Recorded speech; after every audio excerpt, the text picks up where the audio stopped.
Hello my dear student and parents. Sainik school E counselling की round first का registration आप सभी ने कंप्लीट कर लिया है।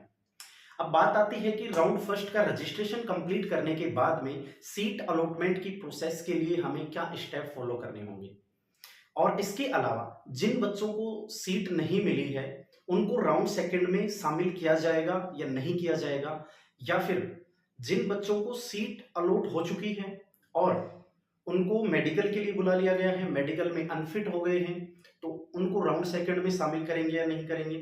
डॉक्यूमेंट वेरिफिकेशन में अगर कोई बच्चा निकल जाता है तो उनको राउंड सेकंड में शामिल करेंगे या नहीं करेंगे। इसके अलावा सीट अलॉटमेंट के बाद में क्या क्या प्रोसेस बच्चों को फॉलो करनी होगी, पेरेंट्स को किस किस स्टेप को फॉलो करना होगा, ये सारी बातें मैं आपको इस वीडियो के माध्यम से डिटेल से समझाने वाला हूँ।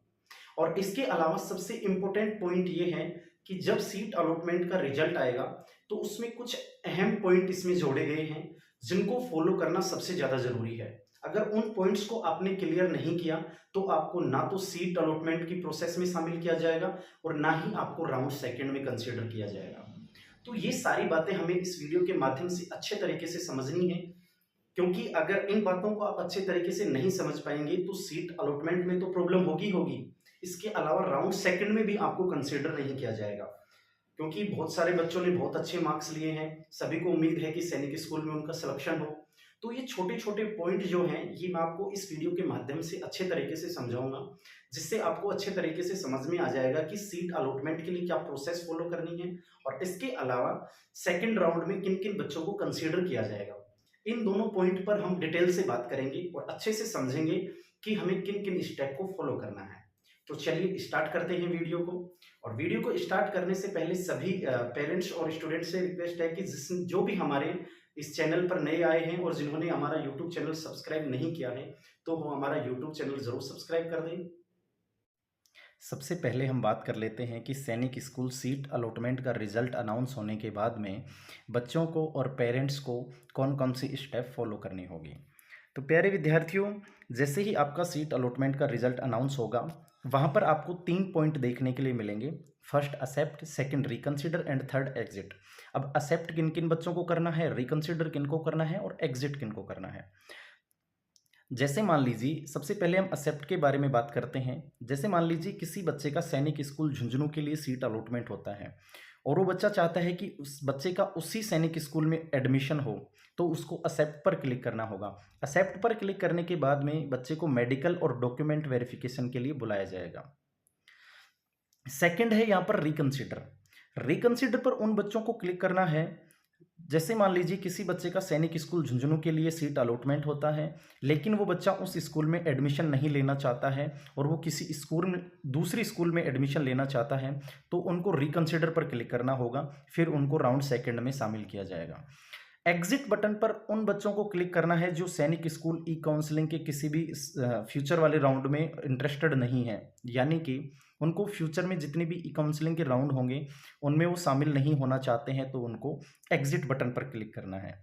अब सबसे इम्पोर्टेंट बात यह है कि सीट अलॉटमेंट के बाद में बच्चों को इन तीनों स्टेप में किसी भी एक स्टेप को फॉलो करना कंपलसरी है, अदरवाइज उनको ना तो मेडिकल के लिए बुलाया जाएगा, ना ही उनको सेकंड राउंड में कंसिडर किया जाएगा, उनको डायरेक्ट एग्जिट कर दिया जाएगा, जिससे बच्चा किसी भी राउंड में शामिल नहीं हो पाएगा। अब बात करते हैं हम सेकंड स्टेप के बारे में। यहाँ पर एक पॉइंट हमारा क्लियर हो चुका है कि सीट अलॉटमेंट का रिजल्ट अनाउंस होने के बाद में हमें क्या स्टेप फॉलो करनी है। सेकंड स्टेप यहाँ पर ये आती है कि सीट अलॉटमेंट के बाद में बच्चे का अगर मेडिकल होता है और उसमें अनफिट हो जाता है या फिर डॉक्यूमेंट वेरिफिकेशन में उनको निकाल दिया जाता है, तो क्या उनको सेकंड राउंड में शामिल किया जाएगा। तो प्यारे बच्चों, ध्यान देना इस बात पर, अगर कोई बच्चा मेडिकली अनफिट हो जाता है तो उनको उसी सैनिक स्कूल में, जिस सैनिक स्कूल के लिए सीट अलॉटमेंट हुआ है, उनके प्रिंसिपल के पास में उनको रिक्वेस्ट डाल सकते हैं कि उनका रीमेडिकल किया जाए, लेकिन उनको राउंड सेकंड में शामिल नहीं किया जाएगा। उनका रीमेडिकल वहाँ पर हो सकता है, जिसके लिए कोई नॉमिनल फीस चार्ज की जाएगी, जो SC/ST के लिए 50 रुपये है और OBC और जनरल के लिए 100 रुपये रहेगी। इसके अलावा डॉक्यूमेंट वेरिफिकेशन में अगर कोई बच्चा रह जाता है तो उनको भी राउंड सेकंड में कंसिडर नहीं किया जाएगा। यहाँ पर पॉइंट क्लियर होगा कि अगर कोई बच्चा किसी भी कारणवश मेडिकल या डॉक्यूमेंट वेरिफिकेशन में अनफिट हो जाता है तो उनको राउंड सेकंड में शामिल नहीं किया जाएगा। अब राउंड सेकंड में किन बच्चों को शामिल किया जाएगा? तो सबसे पहले जिन बच्चों का सीट अलॉटमेंट नहीं हुआ है और उनको किसी सैनिक स्कूल में सीट नहीं मिली है तो उनको राउंड सेकंड में शामिल किया जाएगा। इसके अलावा जो बच्चे रिकंसिडर स्टेप को फॉलो करते हैं उनको भी राउंड सेकंड में शामिल यहाँ पर किया जाएगा।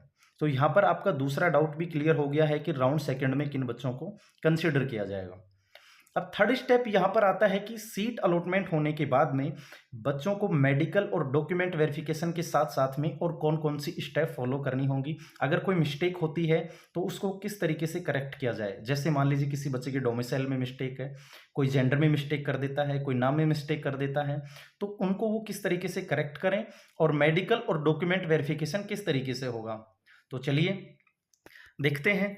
अगर मान लीजिए कोई बच्चा एक्सेप्ट के बटन पर क्लिक करता है तो उसके लिए स्टेप फर्स्ट उनके लिए है कि उनको मेडिकल के लिए बुलाया जाएगा। अब मेडिकल के लिए कहाँ बुलाया जाएगा?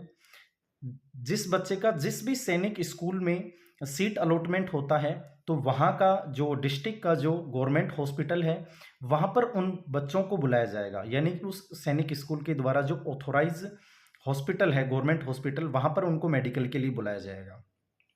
सेकंड, यहाँ पर अगर मेडिकल उन बच्चों का क्लियर हो जाता है तो सेकंड स्टेप होता है कि उनको फिजिकल वेरिफिकेशन यानी कि डॉक्यूमेंट वेरिफिकेशन के लिए आपको उस स्कूल में आपको जाना होगा जहां से आपका सीट अलॉटमेंट हुआ है। अब यहाँ पर हम इसके बाद में ये भी बात करेंगे कि कोई बच्चा अगर मेडिकल में अनफिट हो जाता है और डॉक्यूमेंट में रह जाता है तो उनको क्या स्टेप फॉलो करनी होगी। यहाँ पर 2 स्टेप हो चुकी हैं, मेडिकल वेरिफिकेशन क्लियर होने के बाद में आपको डॉक्यूमेंट वेरिफिकेशन करवाना होगा। डॉक्यूमेंट वेरिफिकेशन के बाद में हमारा जो थर्ड स्टेप है वो है पेमेंट ऑफ फीस, यानी कि आपको फीस का पेमेंट वहां पर करना होगा। पेमेंट ऑफ फीस यानी कि मेडिकल डॉक्यूमेंट क्लियर होने के बाद में आपको फीस पेमेंट करना होगा और फीस पेमेंट करने के बाद में बच्चे का उस सैनिक स्कूल में एडमिशन हो जाएगा। अब ये सारी जानकारियां कि मेडिकल में क्या क्या होगा, डॉक्यूमेंट वेरिफिकेशन में क्या होगा और कितनी फीस लगेगी, तो इसके लिए हम एक सेपरेट वीडियो बना देंगे जिसमें आप अच्छे तरीके से समझ सकते हैं कि क्या स्टेप आपको फॉलो करनी होंगी। थर्ड, यहाँ पर एक पॉइंट यहाँ पर ये आता है कि कोई बच्चा अगर मेडिकली अनफिट हो जाता है तो उनको क्या करना होगा और कोई बच्चा अगर डॉक्यूमेंट्स में रह जाता है तो उनको क्या करना होगा। तो उसमें एक होल्ड नाम से एक स्टेप दी गई है कि कैंडिडेट को होल्ड पर डाला जाएगा। होल्ड पर कैसे डाला जाएगा? जैसे कोई बच्चा जैसे मान लीजिए मेडिकली अनफिट हो गया है, कैंडिडेट डिक्लेयर्ड मेडिकली अनफिट। अगर बच्चे को मेडिकली अनफिट कर दिया जाता है तो वो बच्चा जो रिलेटेड स्कूल है उसमें प्रिंसिपल से रिक्वेस्ट डाल सकता है कि वो री मेडिकल के लिए एग्जामिन किया जाए, यानी कि री मेडिकल के लिए उसको बुलाया जाए। और उसको री मेडिकल के लिए बुलाए जाने के बाद में उसी स्कूल के प्रिंसिपल के पास ये अथॉरिटी होती है कि वो उसको अनफिट करे या फिर उसको फिट करे। वहाँ पर आपको 2 ऑप्शन दिए जाएंगे। अगर रीमेडिकल में आप फिट हो जाते हैं तो आपको डॉक्यूमेंट वेरिफिकेशन के लिए बुला लिया जाएगा, अगर अनफिट हो जाते हैं तो फिर आप सेकंड राउंड में शामिल नहीं होंगे। अगर कोई बच्चा डॉक्यूमेंट्स में सेलेक्ट नहीं हो पाता है, यानी डॉक्यूमेंट्स में कोई प्रॉब्लम है, तो उसके लिए भी आप होल्ड पर डाल दिए जाएंगे और फिर आपको उसी सैनिक स्कूल के प्रिंसिपल से आप रिक्वेस्ट डालकर आप री डॉक्यूमेंट वेरिफिकेशन के लिए बोल सकते हैं। तो वहाँ पर आपको होल्ड पर डाला जाएगा और री डॉक्यूमेंट वेरिफिकेशन के लिए बुलाया जाएगा। अब बात आती है कि मान लीजिए आप अनफिट हो गए और आपको होल्ड पर डाला गया है, तो आपकी जो सीट है, जो सीट आपको अलॉट हुई है उस सैनिक स्कूल की, तो वो क्या किसी और बच्चे को दे दी जाएगी? नहीं। जब तक आपका रिजल्ट क्लियर नहीं होगा, मेडिकली और डॉक्यूमेंट दोनों का रिजल्ट आपका क्लियर नहीं होगा, तब तक वो सीट आपकी होल्ड पर रखी जाएगी और वो सीट किसी भी बच्चे को नहीं दी जाएगी जब तक आपका रिजल्ट क्लियर नहीं होगा। अब हम बात करते हैं कि अगर कोई बच्चा जेंडर में मिस्टेक कर देता है तो उस कंडीशन में क्या होगा। जैसे मान लीजिए कोई बच्चा मेल बच्चा फीमेल कैटेगरी चूज कर लेता है और फीमेल बच्चा मेल कैटेगरी चूज कर लेता है, तो उस कंडीशन में दोनों ही बच्चों की सीटें यहाँ पर कैंसिल कर दी जाएंगी। सेकंड होता है कि अगर डोमिसाइल में आपने कोई मिस्टेक कर दी है तो यहाँ पर आपका जो स्टेट कोड है उसकी एलिजिबिलिटी के आपकी जो स्टेट कोड है उसको करेक्ट कर दिया जाएगा। और इसके अलावा अगर आप एलिजिबल हैं आउटसाइड स्टेट कोटा के लिए और आपको आउटसाइड स्टेट की सीट ही यहाँ पर मिलती है तो सीट यहाँ पर कैंसिल नहीं की जाएगी।